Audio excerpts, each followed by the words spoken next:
South Korean students live under one of the most demanding and competitive education systems in the world. Their daily lives resemble a never-ending marathon. They wake up at dawn, often before the sun rises, put on their school uniforms, and head to public school. The school day itself is packed, long hours of classes, frequent exams, constant homework. But this is only the beginning. After regular school hours, most students don't go home. Instead, they head straight to private institutes known as hagwons, where they attend extra lessons, review subjects, and take mock exams until very late at night, sometimes until midnight or even 1 a.m. When they finally return home, often exhausted, they still have to complete homework or review more materials. They sleep for only a few hours before starting the cycle all over again. For many, sleeping just 3 to 4 hours a night is the norm. But why is the system this intense? The answer lies in a deeply rooted cultural value. Academic absolutism, known in Korean as hakbilji. In Korea, a university diploma is not just a mark of education, it defines your entire future. The National College Entrance Exam, Sunyum, is viewed as the single most important test in a student's life. The name of the university you attend is believed to determine your social status, job opportunities, future income, even your dating prospects or marriage. Gaining admission to a top university like Seoul National is seen as a golden ticket to success. Because of this pressure, families pour everything they have into their children's education. Some middle-class families spend thousands of dollars annually on private education. They cut back on vacations and basic needs, investing everything into tutoring and prep materials. An unspoken message hovers over every household: we sacrificed everything for you, so don't disappoint us. In this environment, failing an exam isn't just academic. It feels like a personal or even moral failure. Even sleep becomes something to feel guilty about. This has led to the rise of a toxic sleep deprivation culture.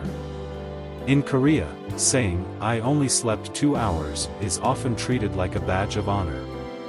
Sleep is seen as a luxury, sometimes even as laziness. Students compare not their comprehension, but how much exhaustion they can endure. It's no longer about who studies best, but who survives the hardest. Rest becomes an act of silent rebellion. But this culture comes at a steep cost. Chronic lack of sleep leads to mental fatigue, emotional instability, weakened immune systems. Depression, anxiety, burnout, and even suicidal thoughts are increasingly common among Korean teenagers. According to OECD data, South Korea has one of the highest suicide rates among youth in developed nations. Behind the disciplined faces and polite smiles lies a generation silently suffering. Many teens collapse inwardly, unable to voice their pain. Yet society is slow to change. Though the government has introduced regulations limiting hagwon hours, many parents find ways around them, hiring private tutors, turning to online classes, or creating informal study groups. The pressure persists. Efforts to reduce academic stress are often dismissed as lowering national standards. The culture of competition is so deeply embedded that it has become invisible, like air. Everyone is drowning in it, yet few question it. And yet, cracks are beginning to form in this wall of social pressure. More and more Korean youth are starting to question the obsession with academic success. On social media, student movements are emerging. Young people are sharing their stories, speaking out against the silent suffering, advocating for a more human education system. Some are opting for alternative schools that focus on personal development, creativity, and individual pacing. Celebrities, actors, and YouTubers are opening up about their difficult academic pasts. Their message is clear: success isn't worth it if it comes at the cost of your mental health. These voices are changing perspectives, especially among the younger generation.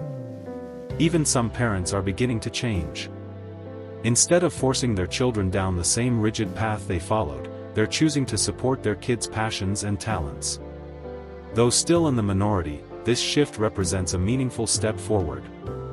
Education is starting to be seen not as a duty, but as a tool for fulfillment, something that can empower rather than control. The future of education in South Korea depends on the country's ability to break free from this relentless logic. It's not about abandoning excellence, but about redefining success. A nation's greatness isn't just measured by international rankings, but by the mental health, creativity, and happiness of its youth. Korean students shouldn't have to merely survive school, they deserve to live through it. To dream, to love, to discover who they are beyond grades and rankings.